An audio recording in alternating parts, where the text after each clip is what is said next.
Hey everybody, we're going to be talking about winter foods and Christmas foods, and in particular we're going to be talking about rillettes. Now, in most charcuterie platters you'll have pâté en croûte, pâté campagne, saucisse, and in some cases you'll have duck confit, or even better, duck rillette. Now rillette is basically any type of fatty food, could be goose, pork, duck, what have you, that's been braised down, and the liquid that you braised it in is reduced down along with all the fat. And then it's put into a little container or a little ceramic rock or a little bottle, and that fat helps preserve it for a couple of weeks.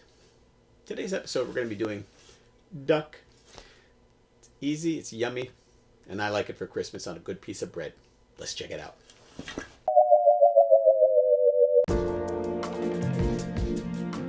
When I think of Christmas, I usually think of all the naughty foods that you can have.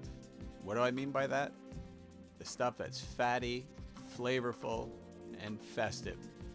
We're going to try out some duck rillette, which is basically a braised duck that we reduce down, preserving its own fat. Now this was common among our ancestors. They needed fattier foods to survive the winter. You could use a pork shoulder, like here, but duck is a little more festive, and it's really flavorful. So first thing, you're going to need about a 3 or 4 pound duck and a big enough container to cook it in. Now here I'm using an enameled cast iron. Very simple. You add the liquid to it, you cover it, and then you cook it at a very low temperature for about 3 to 4 hours.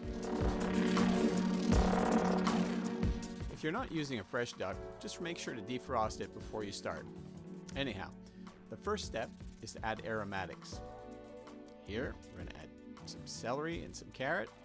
This adds good flavor to your braising liquid and a little extra fiber to the sauce. It's just well worth doing. You can also add garlic, onions, all sorts of other stuff. See, here's a nice big onion. We're going to put this in there.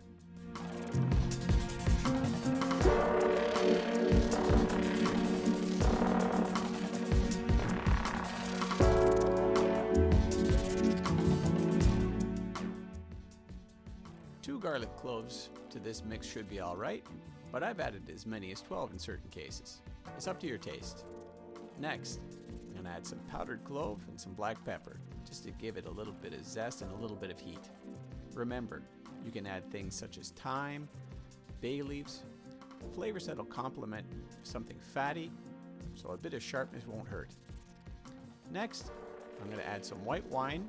This helps break down some of the protein, the fat, and also helps release some of the collagen from the bones to come into the liquid. This in turn will help bind up all the meaty goodness. And finally, I'm going to add some vegetable stock. You could add any liquid. You could add chicken stock, duck stock, water.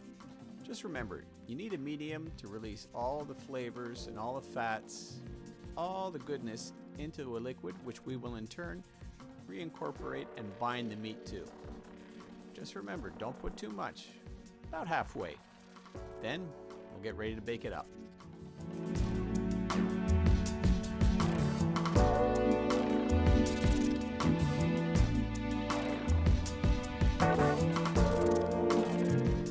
Then all we have to do is cover it up, cook it at a low temperature for about 4 hours. Now this was the practice common in Europe at the time. There was usually a communal oven where you baked your bread, and then you just pop your dinner in there and you let it go for a few hours, and you picked it up and you get this, a perfectly braised duck. So now we separate the meat from all the bones and the fat, and what we will do in turn is we take all our braising liquid, all our bones, and all our skin, and then with a bit more water added to it, we're going to reduce this down.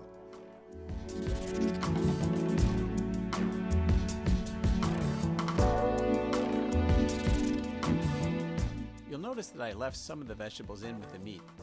Now the flavor has gone into the liquid, but this is just added fiber and texture. Anyhow, we add a generous amount of salt because this is going to be diluted down with our braising liquid and a bit of fat as well.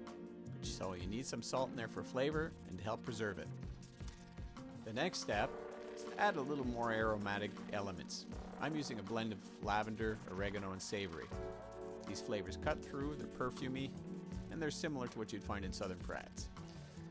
Now, I'm putting it in a mixer with the beater paddle on there, just to break up the fibers of the meat. You can use this with a wooden spoon as well. Whatever you have, just do it. So now, our braising liquid will be reduced down.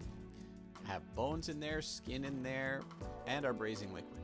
Get to this point, about halfway down, it's ready to go. It's concentrated enough. So we're going to strain this off, and then we're going to add this to our meat. See, put it in there. This helps loosen up the fibers a bit more. When it cools off, it'll all congeal together and bind up. There's also enough fat, collagen, and flavor in this liquid to just marry really well with our duck meat. Afterwards, you just put them into a little container, cover them, put them in the fridge, wait a day or two, and you're ready to go.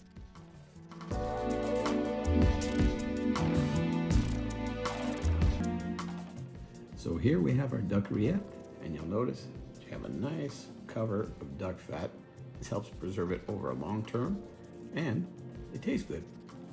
So have this with a pickle of some sort.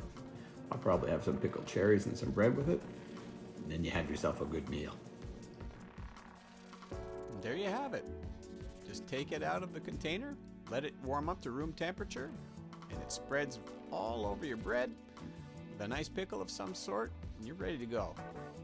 So everybody, I hope you enjoy your Christmas. Share, like, subscribe, and all the best.